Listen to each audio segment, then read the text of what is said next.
everybody. Welcome back for another video. It's been a little while since I have made a homeschool specific video, and I am super excited to be here with you. I hope your summer is going fabulous, and you're probably in the kind of phase where you are getting all your ducks in a row as far as planning out your school year. And I really wanted to share with you what my homeschool plan is going to be this year. Of course, I laminated it, you guys, because what homeschool parent does not love a good laminator? So I'm going to go through with you my homeschool rhythm for this year. I like to call it a rhythm instead of a schedule. I don't plan out my lessons like for specific days. So I hope in this video, what you're going to find is just another way that you can do things, another way of thinking of how you can plan out your school year. And hopefully you will get a little nugget of something helpful. Let's jump right into it. If you've been around the channel for any amount of time, welcome back. But if you are new, I'm Kimberly. I am a homeschooling mom to 3 kids, and we are going into the 2023-2024 school year here. And I will have a 10-year-old, a 7-year-old, and a 6-year-old for this school year. And we've been homeschooling since the very beginning. My kids have never seen the inside of a classroom. And my motto is relaxed consistency. We homeschool all year long, and in the summer months, we just really focus on doing school twice a week with math and reading. And so, yeah, we definitely pull back the reins in the summertime. Kids are learning all the time. I'm a big fan of interest-led education, as well as just having some structure. And so that's why I like to have a rhythm and not necessarily like a really heavy-duty structured plan. And that's just what works for me. So I'm going to show you what my rhythm is here. I'm going to turn the camera around and we are going to go through everything. Yeah, so let's do that.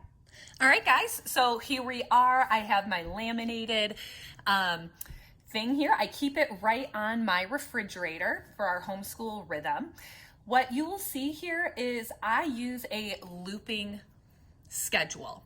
So with a looping schedule, it just means you have items on your list, and each day you're just going to move down to the next item on the list. So in the morning, we always do our table time. And you can see here, I actually have something marked off on here. It's because we've already done it,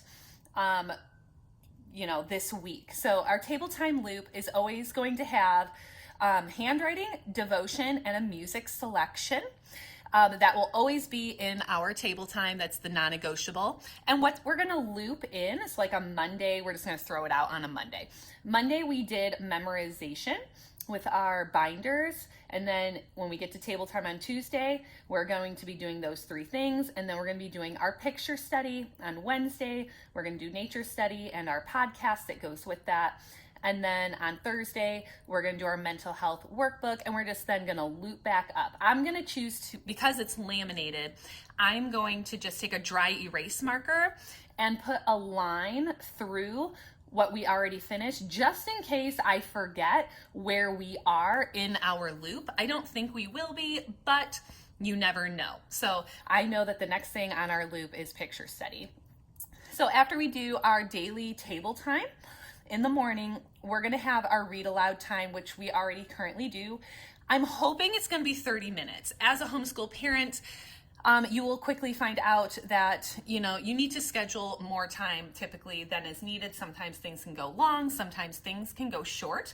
So in our read aloud time, the kids are usually doing Legos or snuggling with the dog or whatever. So I'm going to be reading a book from some area of geography that we're going to be studying. For approximately 10 minutes, we're going to have a discussion or an activity that's going to go along with that, possibly. And then our family read aloud that we're working on. That could be a novel, or we're continuing to work through our book of virtues. and I'll read that for approximately 10 minutes. So nothing too crazy with our read alouds, but I don't want to, spread it out too long for the ages of my kids. And then next for Eden, for her LA loop, our family, and I'm speaking a lot for myself as well, we just get really bored just doing the same thing all the time. So I decided, you know what, we're going to loop our LA. So we have the good and the beautiful. She's gonna be working through the booster cards for the good and the beautiful and the reading material with those booster cards. So let's say we're gonna do that on Monday. On Tuesday, we're gonna work through our Brave Writer unit that we're working on. She's on the Dart. And then the next day we're gonna do our Thinking Tree workbooks. And then on Thursday, we're gonna do our Brave Writer Jot It Down writing curriculum. And then we'll just loop through all of those things. It doesn't bother me if my kid doesn't finish a grade specific language, art, or math book. My children are just where they are at. Some things they're super advanced in and some things they're not. So just to keep things interesting and exciting and not boring, we are just going to loop through all these things, and it's going to be great. The same with Mia. She's going to work on her booster cards with the good and the beautiful, because that's teaching her how to read. The next day, we're just going to do shared reading. We're going to sit on the couch. We're going to snuggle together, and she's going to read to me for 10 to 15 minutes. The next day for her language arts, she's going to do her Thinking Tree workbooks. And then we're going to say on Thursday, she's going to be doing the Jot It Down writing curriculum from Brave Writer as well. And then for Eli, he's working through Progressive Phonics to learn how to read, that 100% free program, which I love. The next day, he's going to be sitting with me, probably reading Bob books. And doing some shared reading with me for a while. And then, he'll be doing his Brave Writer Jot It Down.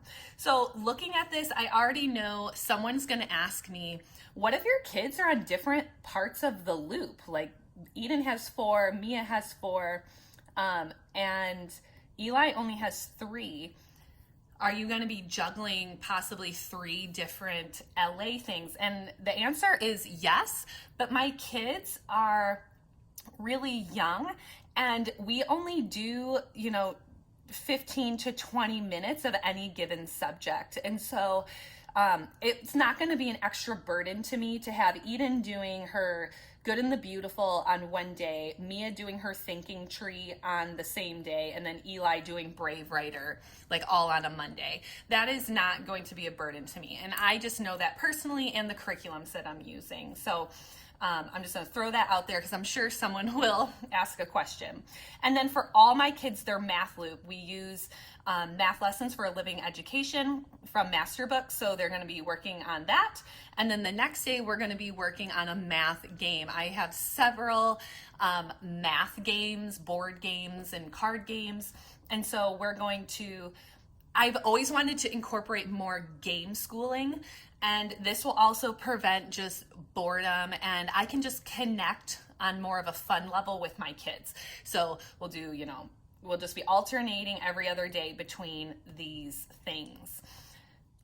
All right, you guys, there you have it. That is going to be my schedule, my rhythm, my looping that I'm going to be doing this year in my homeschool. Even though we do homeschool year round, I may make changes, and I think that is great. I am not a slave to this schedule. I do what is best for me and my kids. And so don't think whatever you put down as your schedule has to stay written in stone. So I give you that permission if you need it. And if you are wondering what curriculums we are using this year in our homeschool, I do have a video for that. And I will link it all below. If you have any questions or comments, please don't hesitate to ask, and we'll see you in the next video. Bye-bye.